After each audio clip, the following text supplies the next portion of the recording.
Ciao,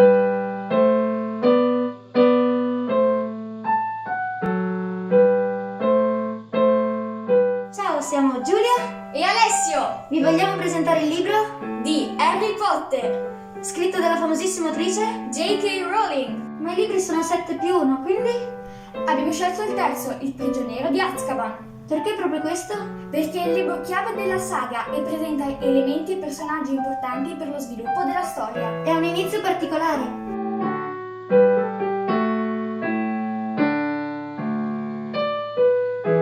Ma vi starete chiedendo che criminale? Il famoso e temuto Sirius Black. Fuggito dalla più sicura e sorvegliata prigione, Azkaban.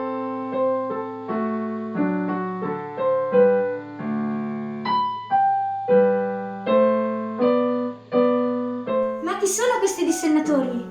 Sono le guardie della prigione di Azkaban, creature mostruose, Che si nutrono della felicità degli esseri viventi, lasciandone solo le paure più terrificanti. ma in alcuni casi danno il bacio, un risucchio che con sé porta via l'anima. Dopo varie avventure, Harry Ron e Hermione scoprono che non è tutto come sembra.